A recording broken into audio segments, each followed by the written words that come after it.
And moving on, a national youth dialogue on tax reforms has brought together key stakeholders to discuss and shape the future of tax reforms in Nigeria. Key recommendations from the meeting include how to simplify tax laws to attract foreign investments and support small business, establish a clear framework for taxing digital business and informal workers, and also introducing tax exemptions for low-income earners and startups, among others. Young people, policymakers, and stakeholders created a platform for meaningful discussion and collaboration on tax reforms, which set the stage for further conversation and reviews of the tax laws, ultimately contributing to a more equitable and sustainable tax reforms in Nigeria. Interesting conversations we'll be having this morning. Joining me live is the country director of Project Sprint, Mr. Israel James. Thanks for coming on the program. Thank you for having me today. Oh, interesting. Before you and I went on live, we're discussing how this can actually benefit, every young entrepreneurs who is coming into limelight. But let's just start from here. Now, since the presentation of these tax reforms at the National Assembly, there's been a lot of opera about the challenges that the new reform will have. What is your own take on the new bills, and how do you feel it is the right step to take at this time? Well, first of all, I'd like to say thank you for having me this morning. The tax reform bills at a time like this is very much important. And according to the chairman of the tax committee, Professor Taiwo Ayodele, the last time we had discussions about how to regulate our tax was about 30 or possibly several decades ago. And then we are at a crossroad in our economic reforms currently. You can see some of the economic policies that the president is bringing into place. And then it's very essential that we organize our tax so that we can usher ourselves into the new generation. And then as young Nigerians, we know that these laws are going to be very beneficial to our growth, our economic contributions to the country. So we decided to hold a stakeholders meeting such as this at a time like this at the National Assembly to see what areas around the tax bills we can improve upon and demonstrate our support for the ones who are going to usher us into the near future. And I think that's a very good conversation to start with, because if you look at it, the Nigerian youth make up the largest demographic. Over 60%. Exactly, in the country. So it is very important this kind of conversation is being heard. But how do you think that this, as important as this conversation is, to help further, create that awareness for the tax forms? Well, one of the key aspects of the National Youth Dialogue on Tax Reforms was that we had it with lawmakers sitting in front, listening to the areas we were wishing to improve upon, and then they were taking notes, which was very much important. I mean, we had a partnership with the Youth Committee, the House of Reps Committee on Youth in Parliament, chaired by Honorable Olamijuwolo Alawakala, and we had several other young lawmakers seated there, taking notes and also promising to communicate the concerns of young Nigerians to the committee on the subject matter. Okay, we already, while I was reading, I already read out some of the, recommendations from the meeting. And yes. You look at those recommendations, it looks very juicy, and of course, it should be applicable to it. Yeah, it should be. It should be. Yes. First, I want to ask you, what are some other things that we didn't mention that you think that is part of that recommendation? And secondly, I also want to put it this way.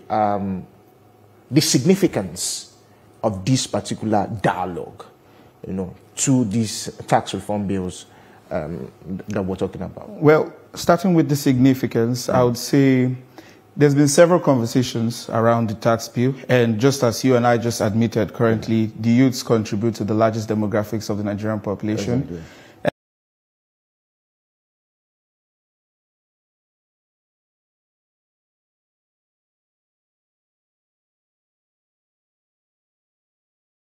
The recommendation I would like to push is one that has to do with tax sovereignty and the reduction in VAT distribution. I mean, this is a shaping time in our country right now, and then several other foreign institutions are trying to come into the picture and say, oh, we want to help you with the administration of your tax and all. I don't think that's going to be a very nice idea at a time like this. We should allow ourselves as a country to handle the administration and the technical aspects of it. And also the value-added tax distribution, the 7.5%, I think it's extreme. We should be looking at 3.5% to 5%. Those numbers reflect our GDP per capita reality as of today, and that's like the best number we should be considering around the VAT distribution. Why they are still thinking about 10% going to 10%? No. So, okay, but while we look at that, let's look at the recommendations, because that's the most important thing in this discussion. Let's talk about those recommendations and how it can be get implemented. Yes. So some of the recommendations... Step by step. Let's do step by step. Yeah. Okay, one of those was simplifying and streamline the compliance for digital entrepreneurs. Okay. If you look at the scope of entrepreneurship, those ones who are leading and shining the bright touch of entrepreneurship of Nigeria to the world, you'll see we have fintechs, cryptocurrency entrepreneurs, and then the tax laws around those areas, they are pretty much gray. And then there were some recommendations that we were pushing to the House Committee on Youth in Parliament to also ensure that it's communicated to the Committee on Finance. Some of those was that we shouldn't tax, we should create a way that we are not taxing the net profit. So, you know how the traditional entrepreneurs, they are going to be taxed on profits, but it's not the same way. It's quite a gray area for digital entrepreneurs. And we are saying, let's pay more attention to those areas because it affects several young Nigerians who are leading entrepreneurs in those sectors. Okay, so if you look at some of the recommendations, my own challenge is how do we implement? The implementation is the most important thing. Well, that's why the president pushed the tax reform bills to the National Assembly, so that conversations like this can happen. So we've had ours, and we've presented some of our concerns to the committee, and I'm sure they're looking into it, and I'm sure it's going to be considered. Let's even broaden the scope of this conversation. Sure. The concerns that you have, let's even lay them down. And how do you think that those concerns are genuine? Does it encapsulate the genuineness of the tax reform bills itself? Well, the tax reform bills itself, it's actually genuine. It's an excellent bill at a time like this, but there's, like I said earlier, there are some areas to improve upon. Some of those areas are the ones I've mentioned to you, the reduction in VAT, streamline the tax policies for digital entrepreneurs. And then if we look at it closely, and then we try to make it more friendly for these digital entrepreneurs, we are looking at creating jobs, several job opportunities. Now, when there are more jobs for young Nigerians, you now have more people to tax. Also, we are also looking at reducing taxes for low-income earners. So at first, they proposed 800,000 annually. I mean, it's not very feasible. The average minimum wage for any Nigerian is 77,000 naira. And if you're looking at that, you're looking at people around 900,000 to 1 million naira a year. So we are saying they should shift it to somewhere around 2.5 million naira a year. I mean, who contribute larger to the low-income earners? Young school leavers, young Nigerians below the age of 35 and below, who are just coming out of school and trying to make a living for themselves. I mean, they have to plan for their future also. So we should be looking at areas like this to ensure that it's more comfortable for the young Nigerians. You know, your calculation seems very pretty and very nice. Does it? But the fact is, some Nigerians are not even earning that 77,000 there. So if you look at with that, it now brings us back to the table. The ones that are earning low, how do they cope? Well, they still have to fall under that low-income earners bracket. So if you're earning below 2 million, 2.5 million annually, I think you should be exempted from the tax.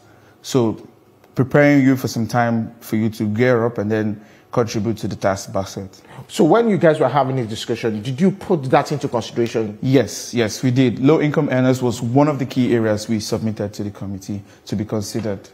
And in considering that, that also means that the young Nigerians who are trying to go into a business must be able to know that I can leverage on this. On this, yes. Okay, is there like an awareness that can help people know that this is what you need to know about going into having to pay tax and all of those things? Well, there's going to be more information around the tax reform bills. There's going to be more awareness created in the area of that topic. But for now, we need to pay attention to what is going to be passed. I mean, the conversation doesn't stop today. There's going to be several other conversations leading to that. So for now, we're looking at reducing the VAT, increase the low-income earners bracket to maybe 2 million, 2.5 million, and then see how that reflects going forward the next 3 years. I think one of the words we've heard in this government is investment. They're very huge on investment. Yes, so yes. How do we? So how does this tax reform, Well, the president has done quite a job trying to attract foreign direct investment into the country. As of 2 days ago, I saw on the news that the total amount is somewhere around 50 billion, which he's been able to bring in. So we are looking to bring in more. And some of the areas around that would be to, open up the conversation around the tax that is going to be awarded to those foreign companies. Nigeria, as a country, our tax for foreign investment is quite a little bit too tight, too tough for those companies. Oh, so we need to make some amendments around it. I mean, we should reduce the taxes on dividends or maybe even remove it completely, and then ensure that it encourages multinationals to come into the country and operate. So we can have situations where several multinationals are in the country and creating jobs for young Nigerians, further increasing the tax basket. So we have more people to tax because there are more high-paying jobs for people in the country. Thank you very much, Mr. Israel, for joining us on the show. Thank you very much for having me.